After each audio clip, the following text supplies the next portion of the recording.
Hello everyone, myself Sushma Visputi here to cover the next topic of DBMS, that is SQL syntax basics. The objective of today's session is to develop an ability to use the SQL statements basics such as constraints and SQL operators. So today we will cover in detail what are the different constraints and operators exist in the SQL family that we can use in the SQL statements. If we recap the previous session, already we have covered the different data types that we can use while creating the SQL statements. So character data types, number data types, date data types, and binary types already we have covered in the previous session. So all these are the Oracle SQL data types that we can use with the SQL statements. Now before going to write any SQL statement or SQL command, we should have knowledge about some basic rules. So SQL, like your other languages, SQL also follow some set of rules and guidelines. These are called as the syntax.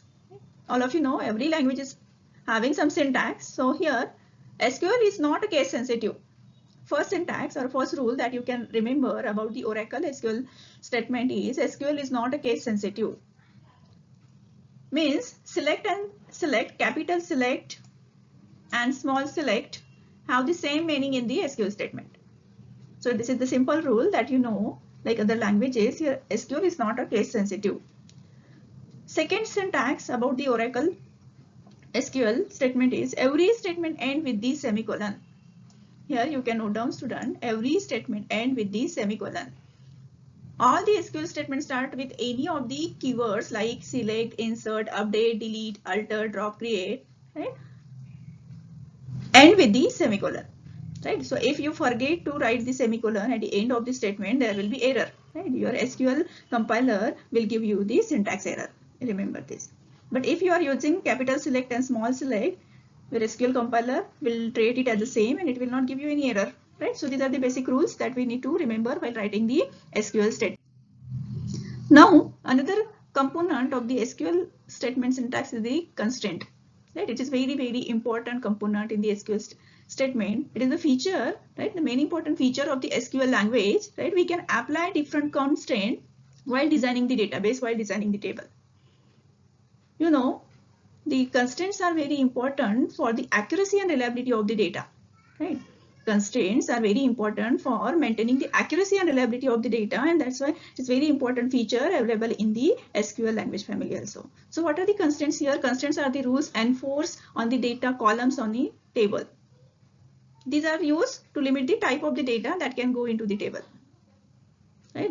The most important constraint that you know, that is not null constraint. Whenever you fill any value in the registration form, right, the one of the constraint that you might have remember here, that is star indicate the mandatory field, required field, right? So for example, if name is the mandatory field, you need to fill some value into the name field.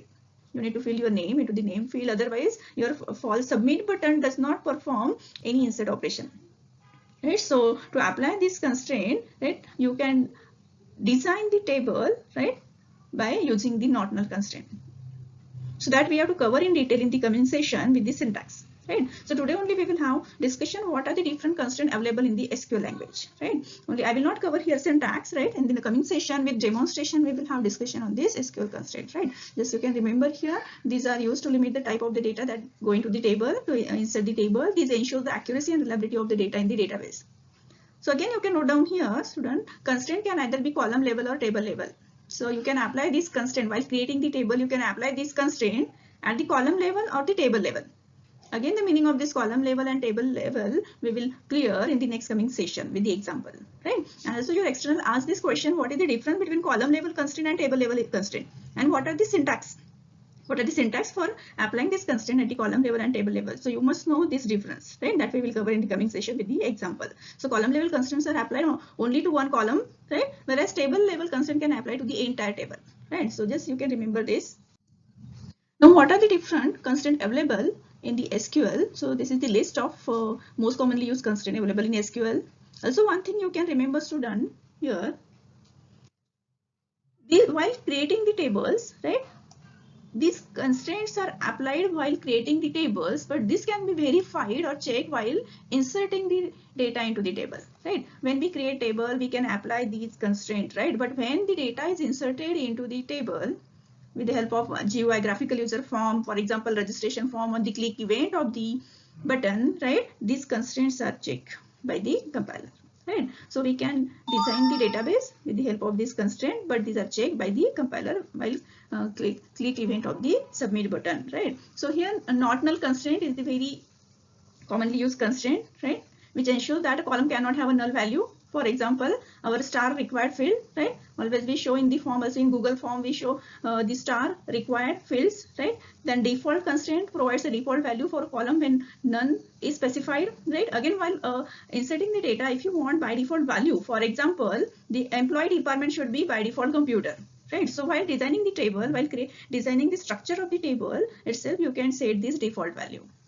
Then also you can apply here unique constraint, right? Unique constraint you can apply for the mobile field, right? It ensures that all the values in the column are different, right? So the best example is your mobile number. Then primary key constraint, it is uniquely identifies each rows or record in the database table. So again, this unique constraint is used, right, to ensure that all the values in the column are the different. So the primary use of the use of the primary key is here for unique identification of the record. So again, primary key constraint, foreign key constraint, we have to cover in the detail, right, with the one example, right? And there is a difference between this unique constraint, primary key, and foreign key constraint that we have to cover in detail in the syllabus in the next coming session. So primary key, for every table we need one identification key, record identification key, so that we can, as a developer or as a database designer, we can find out, decide, right, that will uniquely identify the record in the database table, right? So best example of this is the roll number. For example, roll number is the roll number field in the student table, right? That can uniquely identify, right, the each and every individual student in the student table. Then foreign key constraint, right? Again, it is very important constraint in this constraint family. Uniquely identifies a row or record in any another database table.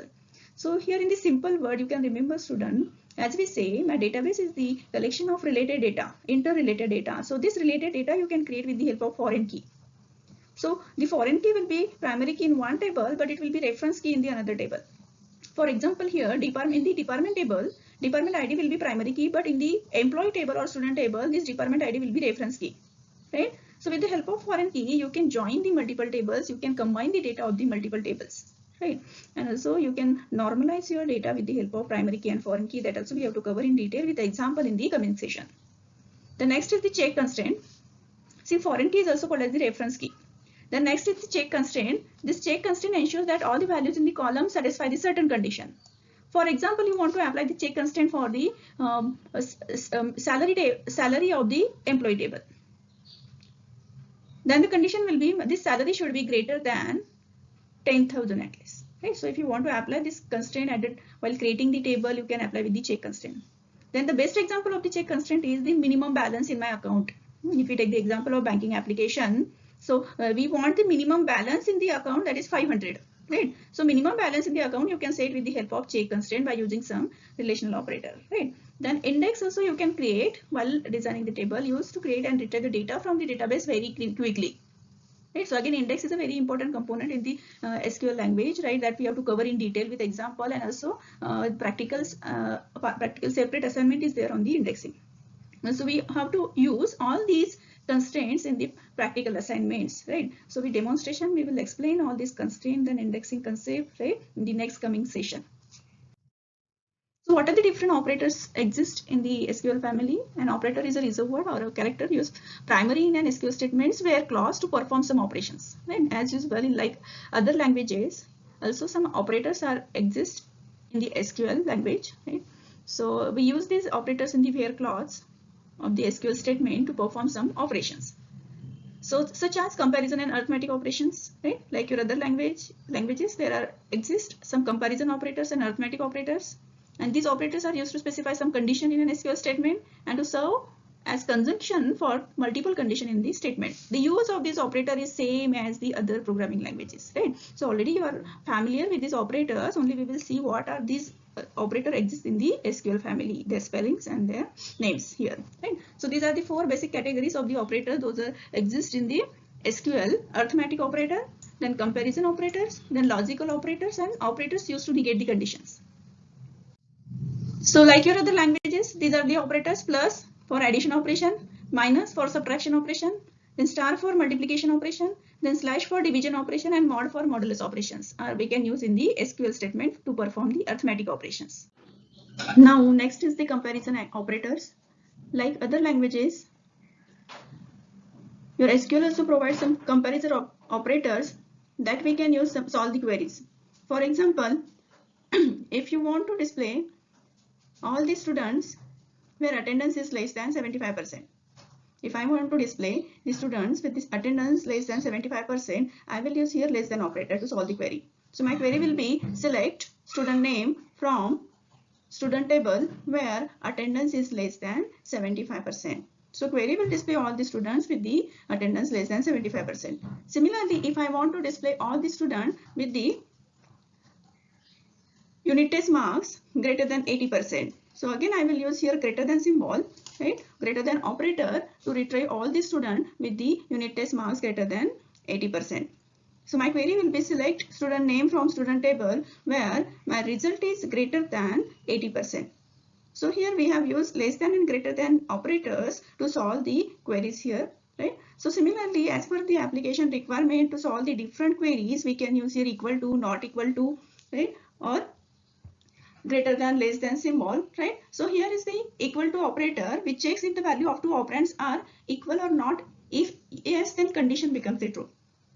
So here equal to operator symbol is the single equal to sign, right? So if we assume this example of variable A and variable B, where assume variable A holds 10 and variable B holds 20, then this equal to A equal to B expression will return the false because A is not equal to B, right? The use of these relational operators, right, comparison operators, are same as the other programming language. So definitely we will see in detail all these operators in the next coming topic, right, by solving the queries, right? So not equal to, there are two symbols for not equal to here. First one is this and second one is this.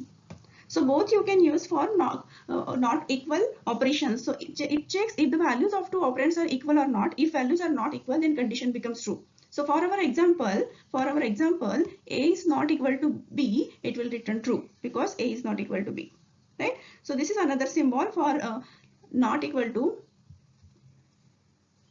operation. A is not equal to B, less than and greater than sign also we can use for the not equal to operation. Then this is the greater than operator, checks if the value of left operand is greater than the value of the right operand. If yes, then condition becomes the true. For our example, it will not return the true, it will return false. Now these are again another operators, logic comparison operators exist in the SQL family like your other languages. I will not cover in detail, all of you are familiar with this. So less than operator, if A is less than B, it will return true because A is 10, that is less than 20. Greater than equal to, again it will return false, right? Less than equal to, for our example, this is the symbol for less than equal to, right? Similar to other language, so it will return true. Then not, less than, and not greater than, right? So you can note down these are additional operators exist in the SQL family, right?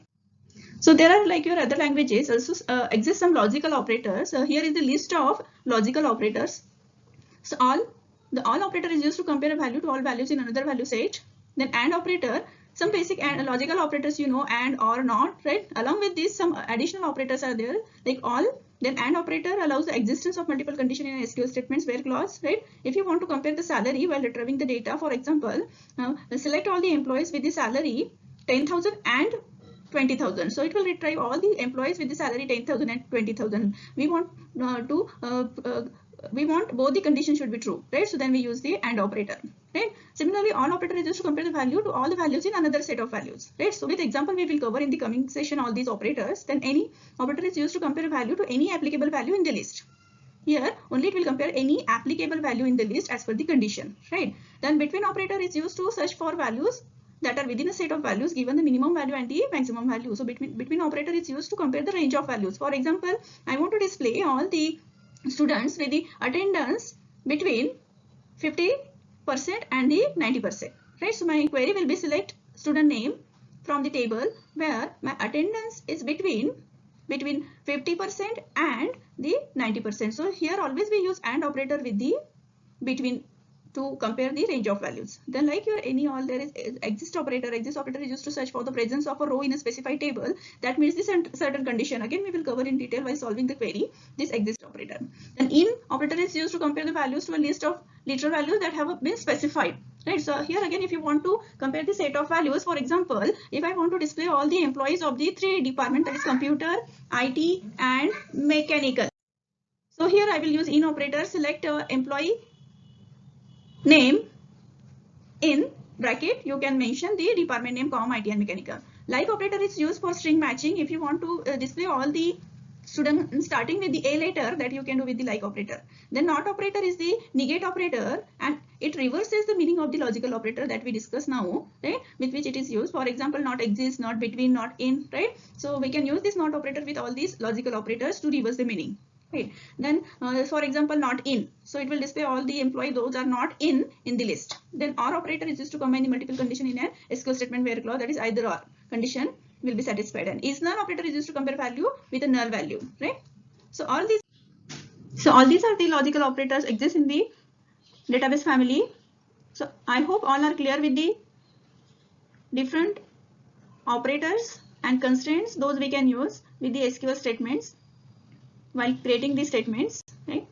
So thank you, have a good day.